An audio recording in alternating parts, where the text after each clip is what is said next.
হচ্ছে নিরামিষ খিচুড়ি। আর সেটার জন্য আমি একটা পাত্রে কিছু আলু আর ফুলকপি ভেজে নিয়েছি। ফুলকপিগুলো ভাজা ভাজা হয়ে এসেছে, এখন পালা হচ্ছে এগুলো তুলে নেবার। দেখুন বন্ধুরা, আমার ফুলকপি এবং আলুগুলো সুন্দর করে ভাজা হয়ে গেছে। এবার আমি বাকি সবজিগুলো ওই একই তেলে ভেজে নেব।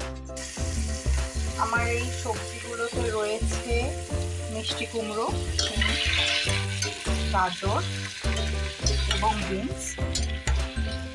আমি এক্সট্রা কোনো তেল নেই বন্ধুরা, কড়াইতে যে তেল ছিল ওই তেলেই আমি সুন্দর করে এই সবজিগুলো কিছুক্ষণ ভেজে নেব।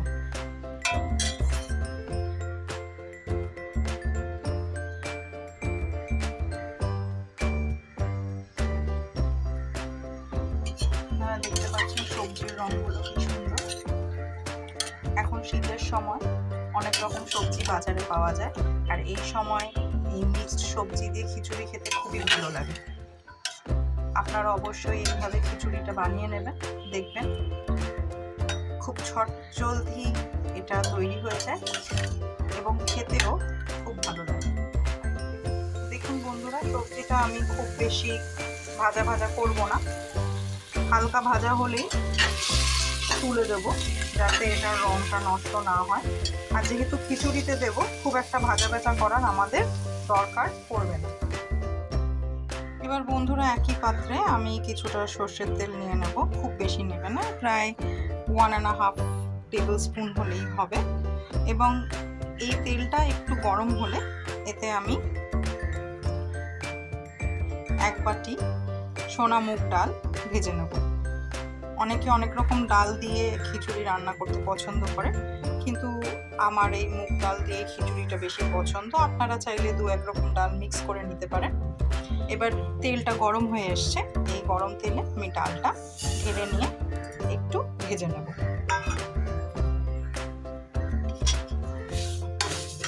আপনারা বুঝতে পারছেন যে দেখুন আমি একই পাত্রে কিন্তু সমস্ত কাজগুলো করে নিচ্ছি। তো এটা ব্যাচেলারদের কিংবা স্প্রিংস্টারদের জন্য খুবই ইজি একটা রেসিপি, বেশি থালা বাসন নোংরা হয় না এবং তাদের জন্য খুবই সুবিধাজনক। ডালটা ভাজা হয়ে গেলে আমরা ডালটা তুলে নেব। খেয়াল রাখবেন চুলোর আঁচটা এই সময় একটু কম করে নেবেন, নাহলে ডালটা পুড়ে যেতে পারে। দেখুন ডালটা ভাজা ভাজা হয়ে গেছে আর খুব সুন্দর একটা বাসনা বেরিয়েছে। আমি আপনাদের বাসনাটা বোঝাতে পারছি না, কিন্তু ডালটা লাল হয়ে গেছে। এখন পালা হচ্ছে ডালটা উঠিয়ে নেওয়া।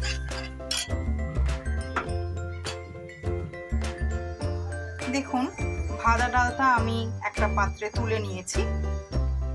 এবার আমরা খিচুড়িটা চাপিয়ে দেব। সেই একই পাত্রে আমরা জল দিয়ে দিচ্ছি।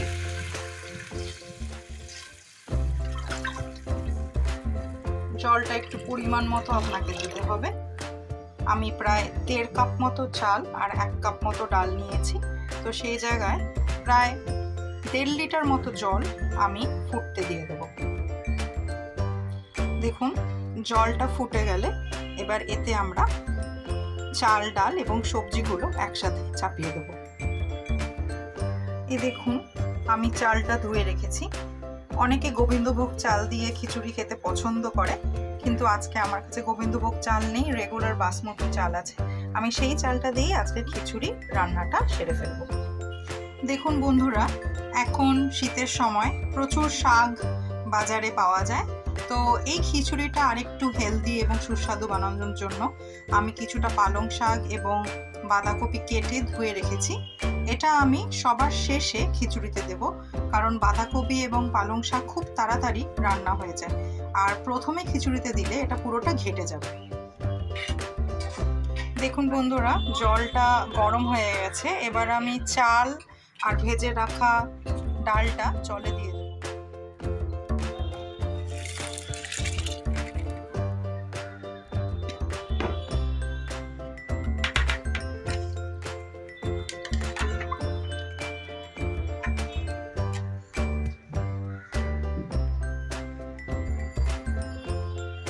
দেখুন বন্ধুরা, আমি ভেজে রাখা ডাল এবং চালটা অলরেডি গরম জলে দিয়ে দিয়েছি।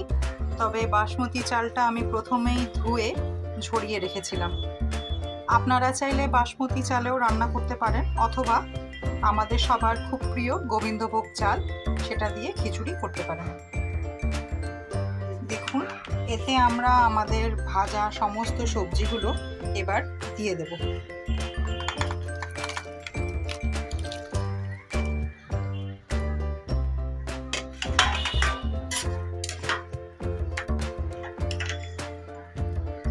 এটা করার কারণ হলো এতে চালে, ডালে এবং সবজিতে খুব সুন্দরভাবে গলে যাবে।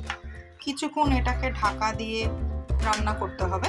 তারপরে আমরা বাকি মশলাগুলো এবং নুন আর যে শাকটা আমরা কেটে রেখে দিয়েছি সেটা দিয়ে দেব। দেখুন বন্ধুরা, আমি এইবারে সেই খিচুড়ির চাল, ডাল এবং সবজিগুলো কিছুক্ষণ ঢাকা দিয়ে সুন্দরভাবে রান্না করব। আমাদের খিচুড়িটা কত দূর তৈরি হয়েছে, বাহ, দেখতে তো বেশ সুন্দর লাগছে। চাল, ডাল, সবজিগুলো খেয়াল রাখবেন, এখনো কিন্তু এই খিচুড়িতে আমরা কোনো নুন কিংবা মশলা দেইনি।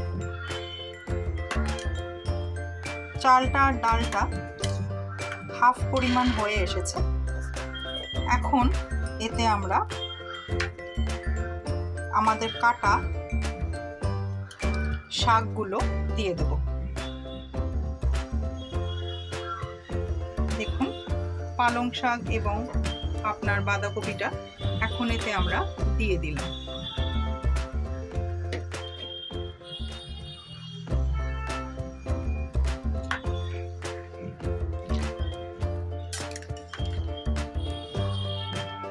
ভালো করে একটু মিশিয়ে নেব।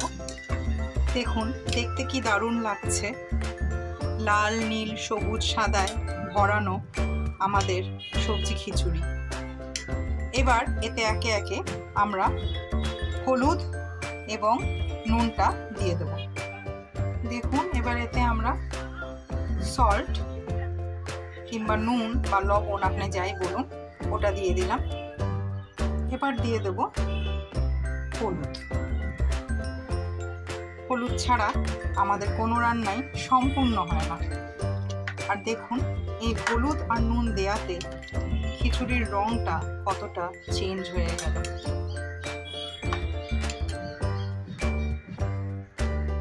দেখুন, হলুদ, সবজি, নুন সমস্ত মিলেমিশে একটা অপূর্ব কালার কিংবা রং এসেছে আমাদের খিচুড়িতে।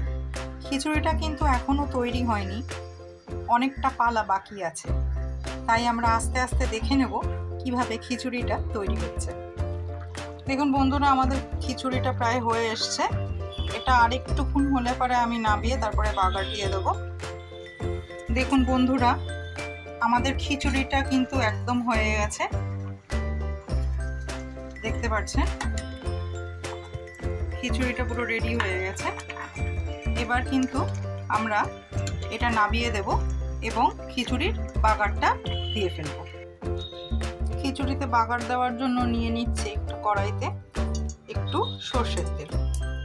খেয়াল রাখবেন, এটা যেহেতু নিরামিষ খিচুড়ি, আমরা কিন্তু পেঁয়াজ অথবা রসুন ব্যবহার করছি না, এবং পুরো খিচুড়িটাই কিন্তু আমি সর্ষের তেলে তৈরি করছি। দেখবেন এতে করে কিন্তু খিচুড়ির স্বাদটা অনেক বেড়ে যায়। এবার তেলটা গরম হলে আমরা একে একে সব বাগার দিয়ে দেব। তেলটা গরম হয়ে গেছে, এতে আমরা ফোড়নের জন্য দিয়ে দেব প্রথমে তেজপাতা, কিছু গোটা জিরে, গরম মশলা। গরম মশলায় রয়েছে আপনার লবঙ্গ, দারচিনি, এলাচি। আঁচটা কিন্তু অবশ্যই আপনারা কম রাখবেন। সাথে আমরা দিয়ে দিচ্ছি কাটা সবুজ লঙ্কা, টমেটো,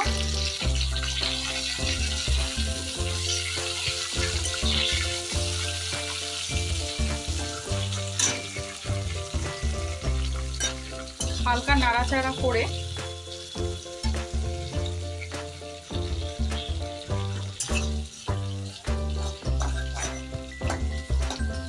দিয়ে দেব আদা বাটা, সাথে জিরে বাটা। এবার ভালো করে এই বাগারটা আমরা নাড়াচাড়া করে রেডি করে নেব। তারপরে এটা খিচুড়িতে দিয়ে দেব, যাতে আমাদের মশলাটা পুড়ে না যায়।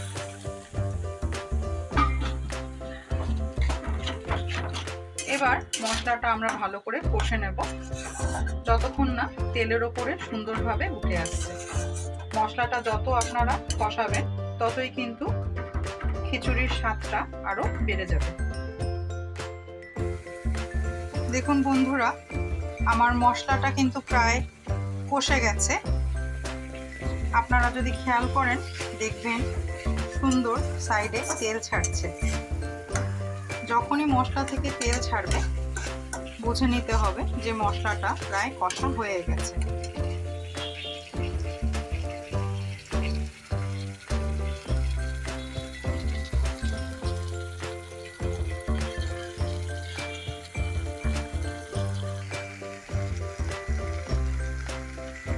দেখুন কি সুন্দর রং হয়েছে।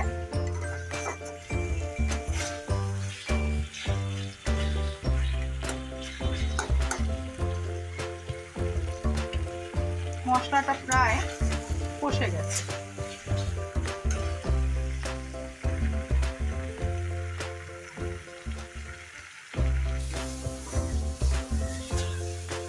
দেখুন বন্ধুরা, আমার মশলাটা কষা হয়ে গেছে।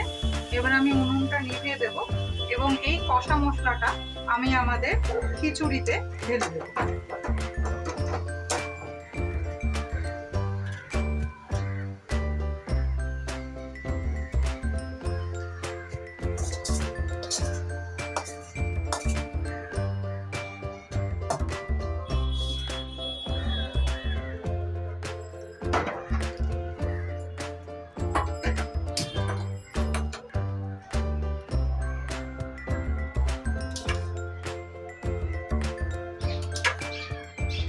এই পর্যায়ে আপনারা খিচুড়ির নুনটা কিংবা লবণটা একটু দেখে নিতে পারেন।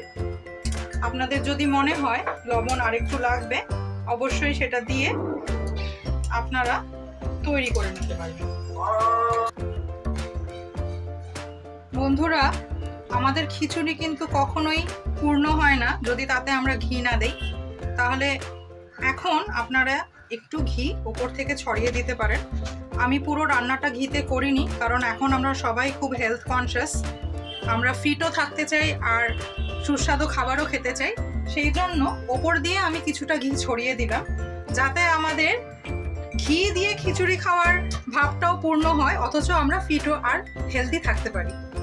তাহলে আমাদের তৈরি হয়ে গেল শীতকালের নিরামিষ সবজি।